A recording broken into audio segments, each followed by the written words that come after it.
This part tells of the money consciousness and the power which sets the current in motion, which produces the attractive force which opens the doors to the arteries of commerce. It tells how the current is stopped or completely reversed and turned away from us. It tells how money is woven into the outer fabric of our existence, why it engages the best thought of the best minds, how we make money, how to recognize opportunity, how to make a money magnet of yourself, how to get the necessary insight to perceive and utilize opportunities, how to recognize values. It tells how to convert an idea into an income, how to make a direct connection with the universal mind, how to secure practical results. In fact, it tells what the only real practical thing is. In this part you will find that money weaves itself into the entire fabric of our very existence, that the law of success is service, that we get what we give, and for this reason we should consider it a great privilege to be able to give. We have found that thought is the creative activity behind every constructive enterprise. We can, therefore, give nothing of more practical value than our thought. Creative thought requires attention, and the power of attention is, as we have found, the weapon of the Superman. Attention develops concentration, and concentration develops spiritual power, and spiritual power is the mightiest force in existence. This is the science which embraces all sciences. It is the art which, above all arts, is relevant to human life. In the mastery of this science and this art, there is opportunity for unending progression.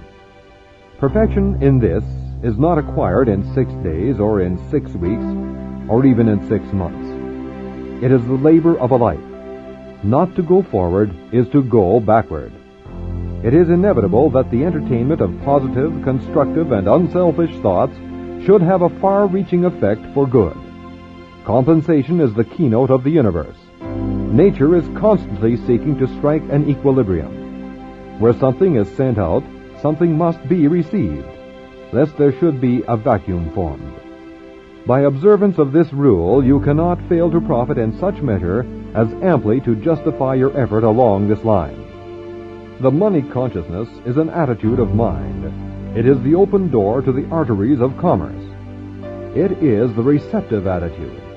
Desire is the attractive force which sets the current in motion, and fear is the great obstacle by which the current is stopped or completely reversed, turned away from us. Fear is just the opposite from money consciousness.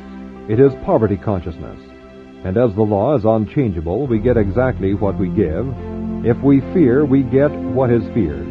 Money weaves itself into the entire fabric of our very existence.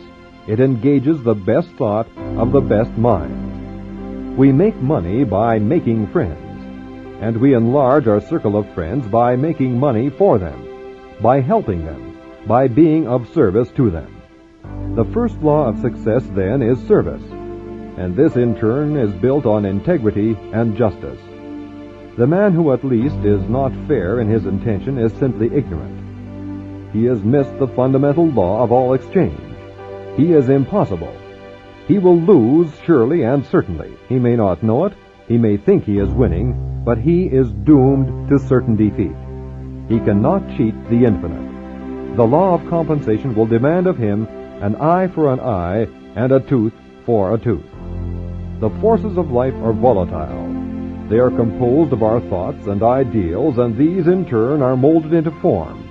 Our problem is to keep an open mind, to reach out constantly for the new, to recognize opportunity, to be interested in the race rather than the goal, for the pleasure is in the pursuit rather than the possession. You can make a money magnet for yourself, but to do so you must first consider how you can make money for other people. If you have the necessary insight to perceive and utilize opportunities and propitious conditions and recognize values, you can put yourself in position to take advantage of them, but your greatest success will come as you are enabled to assist others. What benefits one must benefit all. A generous thought is filled with strength and vitality. A selfish thought contains the germs of dissolution. It will disintegrate and pass away. Great financiers like Morgan, Rothschild, and others are simply channels for the distribution of wealth. Enormous amounts come and go. but it would be as dangerous to stop the outgo as the income. Both ends must remain open. And so our greatest success will come as we recognize that it is just as essential to give as to get. If we recognize the omnipotent power that is the source of all supply, we will adjust our consciousness to this supply in such a way that it will constantly attract all that is necessary to itself, and we shall find that the more we give, the more we get. Giving, in this sense, implies service. The banker gives his money, the merchant his goods, the author gives his thought, the workman gives his skill. All have something to give. But the more they can give, the more they get. And the more they get, the more they are enabled to give. The financier gets much because he gives much. He thinks. He is seldom a man that lets anyone else do his thinking for him. He wants to know how results are to be secured. You must show him. When you can do this, he will furnish the means by which hundreds or thousands may profit. And in proportion as they are successful, will he be successful. Morgan, Rockefeller, Carnegie, Rothschild, and others did not get rich because they lost money for other people. On the contrary, it is because they made money for other people that they became the wealthiest men in the wealthiest countries on the globe. The average person is entirely innocent of any deep thinking. He accepts the ideas of others and repeats them in very much the same way as a parrot. This is readily seen when we understand the method which is used to form public opinion. And this docile attitude on the part of a large majority who seem perfectly willing to let a few persons do all their thinking for them is what enables a few men in a great many countries to usurp all the avenues of power and hold the millions in subjection. Creative thinking requires attention. The power of attention is called concentration. This power is directed by the will. For this reason, we must refuse to concentrate or think of anything except the things we desire. Many are constantly concentrating upon sorrow, loss, and discord of every kind, and as thought is creative, it necessarily follows that this concentration inevitably leads to more loss, more sorrow, and more discord. How could it be otherwise? On the other hand, when we meet with success, gain, or any other desirable condition, we naturally concentrate upon the effects of these things and thereby create more, and so it follows that much leads to more. How an understanding of this principle can be utilized in the business world is well told by Mr. Atkinson in Advanced Thought. He says, "Spirit, whatever else it may or may not be, must be considered as the essence of consciousness, the substance of mind, the reality underlying thought. And as all ideas are phases of the activity of consciousness, mind, or thought, it follows that in spirit, and in it alone, is to be found the ultimate fact, the real thing or idea." This being admitted, does it not seem reasonable to hold that a true understanding of spirit and its laws of manifestation would be about the most practical thing that a practical person can hope to find? Does it not seem certain that if the practical men of the world could but realize this fact, they would fall all over themselves in getting to the place in which they might obtain such knowledge of spiritual things and laws? These men are not fools. They need only to grasp this fundamental fact in order to move in the direction of that which is the essence of all achievement. Let me give you a concrete example. I know a man whom I had always considered to be quite materialistic. He had made several successes in life and also several failures. The last time I had a talk with him, he was practically down and out, as compared with his former business condition. It looked as if he had indeed reached the end of his tether, for he was well advanced into the state of middle age, and new ideas came more slowly and less frequently to him than in former years. He said to me in substance, "I know that all things that work out in business are the result of thought. Any fool knows that. Just now, I seem to be short of thoughts and good ideas.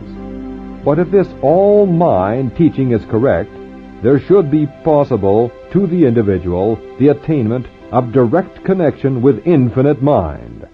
and in infinite mind there must be the possibility of all kinds of good ideas which a man of my courage and experience could put to practical use in the business world and make a big success of. It looks good to me, and I'm going to look into it. This was about 2 years ago. The other day I heard of this man again. Talking to a friend, I said, "What has become of our old friend X? Has he ever gotten on his feet again?" The friend looked at me in amazement. "Why," he said, "don't you know about X's great success?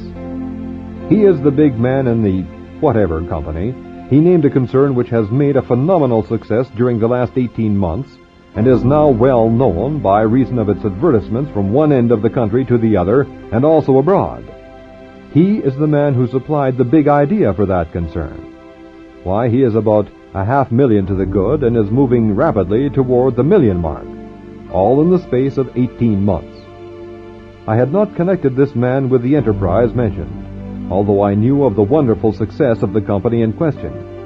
Investigation has shown that the story is true and that the above stated facts are not exaggerated in the slightest. Now, what do you think of that? To me, it means that this man actually made the direct connection with infinite mind, spirit, and having found it, he set it to work for him. He used it in his business. Does this sound sacrilegious or blasphemous? I hope not. I do not mean it to be so. Take away the implication of personality or magnified human nature from the conception of the infinite, and you have left the conception of an infinite presence power, the quintessence of which is consciousness, in fact, at the last, spirit. As this man, also at the last, must be considered as a manifestation of spirit, there is nothing sacrilegious in the idea that he, being spirit, should so harmonize himself with his origin and source that he would be able to manifest at least a minor degree of its power. All of us do this, more or less, when we use our minds in the direction of creative thought. This man did more. He went about it in an intensely practical manner.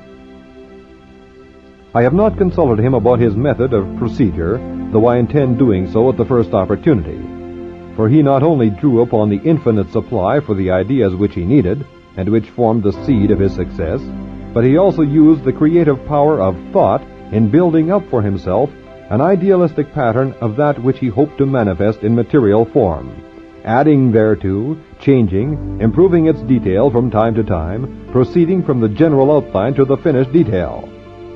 I judge these to be the facts of the case, not alone from my recollection of the conversation 2 years ago, but also because I have found the same thing to be true in the cases of other prominent men who have made similar manifestations of creative thought.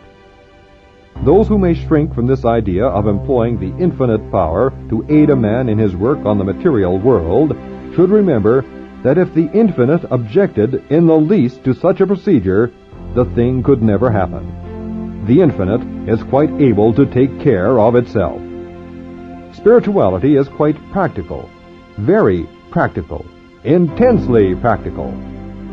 It teaches that spirit is the real thing, the whole thing, and that matter is but plastic stuff which spirit is able to create, mold, manipulate, and fashion to its will. Spirituality is the most practical thing in the world, the only really and absolutely practical thing that there is.